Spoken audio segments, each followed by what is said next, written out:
여러분, 혹시 주변에 이런 사람 있으신가요? 얼굴만 봐도 짜증이 올라오는 사람, 말투가 거슬리는 사람, 특별히 뭘 잘못한 것도 아닌데 그냥 존재 자체가 불편한 그 사람. 지금 그 사람 얼굴 떠올리고 계신 분? 잠깐만요. 여기 두 가지 장면이 있습니다. 직장 회식 자리에서 아무 거리낌 없이 큰 소리로 자기 자랑을 늘어놓는 동료. 내가 이 프로젝트 거의 혼자 다 했잖아. 그 말 듣는 순간 속이 뒤집히는 분. 아니면 모임에서 항상 나서는 그 한 명. 말을 끊고 분위기를 혼자 장악하고 눈치도 없이 떠드는 그 사람. 그냥 자리를 피하고 싶은 분. 지금 제가 말씀드린 그 사람들. 사실 당신이 그렇게까지 미워하는 데는 그 사람이 잘못해서가 아닐 수 있습니다. 당신이 평생 눌러온 당신 안에 가장 어두운 면이 그 사람 얼굴에 투영되고 있는 겁니다. 이거 듣고 지금 뭔가 뜨끔하신 분들 꽤 있으실 거예요. 그 사람이 진짜 문제인 거 맞잖아요. 하시는 분들. 충분히 그렇게 느끼실 수 있습니다. 근데 오늘 드릴 이야기 그 사람을 감싸는 게 아닙니다. 뇌과학과 융심리학이 밝혀낸 미움의 진짜 메커니즘입니다. 이걸 이해하는 순간 그 사람 때문에 낭비하던 에너지를 당신 삶을 바꾸는 데 쓸 수 있게 됩니다.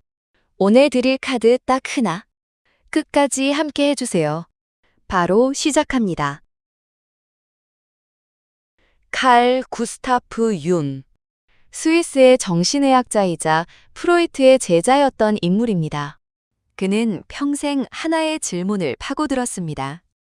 왜 사람들은 이유 없이 어떤 사람을 싫어하는가? 그리고 그 답을 찾아냈습니다. 바로 그림자입니다. 그림자는 뭘까요? 우리가 어릴 때부터 이런 말을 들어왔습니다. 나서지 마라. 욕심부리면 안 된다. 그렇게 하면 남들이 뭐라 그러겠어. 그 말을 들을 때마다 우리는 어떤 감정과 충동을 눌러버렸습니다. 인정받고 싶은 마음, 화내고 싶은 마음, 그냥 내 맘대로 하고 싶은 마음. 이것들이 어디로 갔을까요? 사라진 게 아닙니다. 마음속 가장 깊은 곳으로 내려갔습니다. 의식 밖으로. 융은 이걸 그림자라고 불렀습니다. 내가 인정하고 싶지 않은 나. 보여주기 싫은 나, 존재 자체를 부정하고 싶은 나. 그게 그림자입니다. 저 멘탈 요정이 잠깐 나와서 설명해 드릴게요. 태양이 강할수록 그림자도 짙어지죠. 좋은 사람이 되려고 노력할수록 그림자는 더 커집니다. 억누르면 억누를수록요. 맞습니다.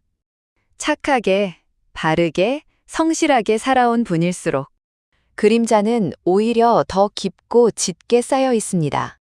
자, 그럼 그 그림자가 어떻게 특정 사람에 대한 혐오로 바뀌는 걸까요?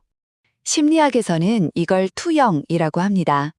내 안에 있지만 내가 인정할 수 없는 무언가. 그게 바깥의 누군가에게 씌워지는 겁니다. 예를 들어 볼게요. 이 여사님이 계십니다. 48세, 주부. 항상 가족 뒷바라지를 먼저 챙기고 자기 욕심 부린 적 없이 살아오셨습니다. 스스로를 그렇게 믿어오셨어요. 그런데 동창 모임에 가면 딱 한 명 유독 못 견디게 싫은 친구가 있습니다. 얘는 맨날 자기 얘기만 해. 눈치도 없이 나 이거 샀어. 나 여기 여행 갔어. 어쩜 저렇게 자기 중심적일 수가 있지? 집에 와서도 그 친구 생각이 납니다. 왜 나는 저 사람만 보면 이렇게 화가 날까? 이 여사님이 정말로 싫어하는 건 그 친구의 자기중심성일까요? 융의 관점에서 보면 다릅니다. 이 여사님 스스로가 오랫동안 나를 먼저 챙기고 싶은 마음을 눌러왔던 겁니다. 나도 사고 싶다. 나도 가고 싶다. 나도 한 번쯤은 내 얘기를 실컷 해보고 싶다. 그 마음을 꾹 눌러온 거예요. 그런데 그 친구는 아무 거리낌 없이 해버립니다.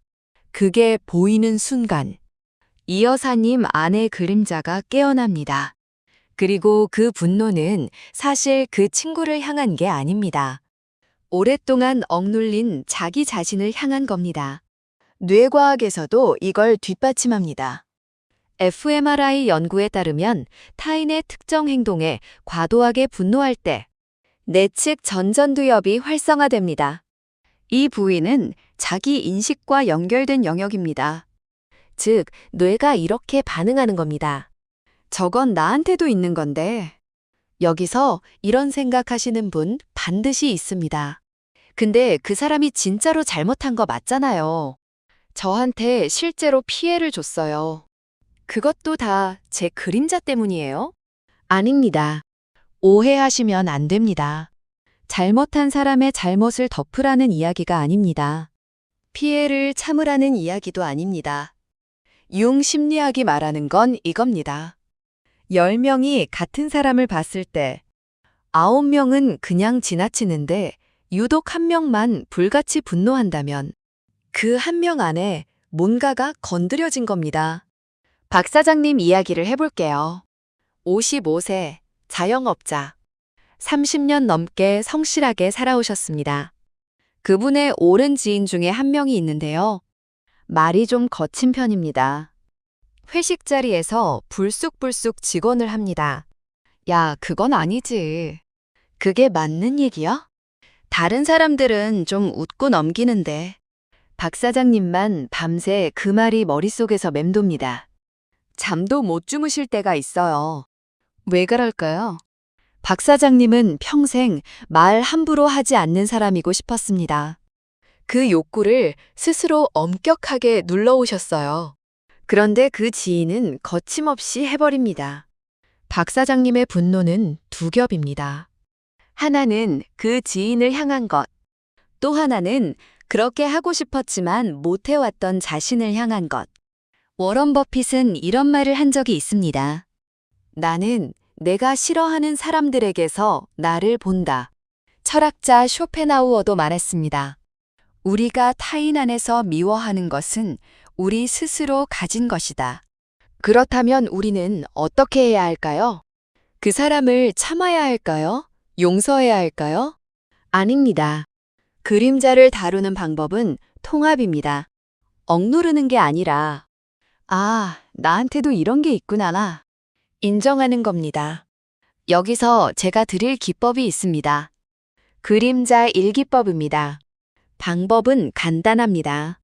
오늘 누군가에게 유독 강하게 짜증이 났다면 그날 밤 딱 3문장을 씁니다. 첫째, 오늘 나를 화나게 한 것은? 둘째, 그 사람의 어떤 모습이 가장 거슬렸는가? 셋째, 그 모습 나한테도 있는 건 아닐까? 내가 억누러온 게 있다면? 세 번째 질문이 핵심입니다. 처음엔 없어 하고 다치실 수 있습니다. 그래도 괜찮습니다. 그 거부감 자체가 이미 그림자가 건드려졌다는 신호니까요. 신경과학 연구에서도 확인됩니다. 자기 성찰 글쓰기를 3주간 지속했을 때 편도체 과활성화가 감소하고 전두엽의 감정 조절 기능이 강화됩니다. 즉, 그 사람 때문에 소모되던 뇌 에너지가 실제로 줄어든다는 겁니다.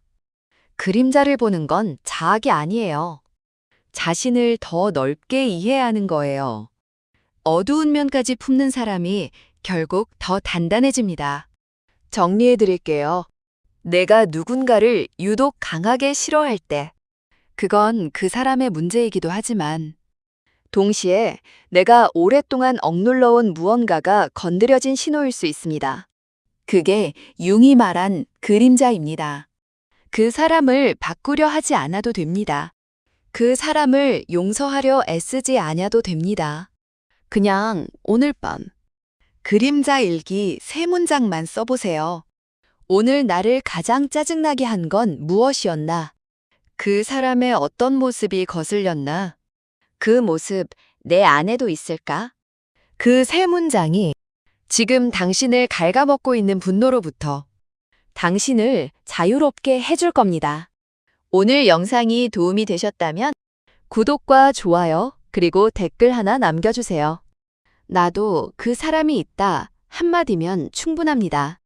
다음 영상에서 또 만나요. 멘탈 치트키였습니다.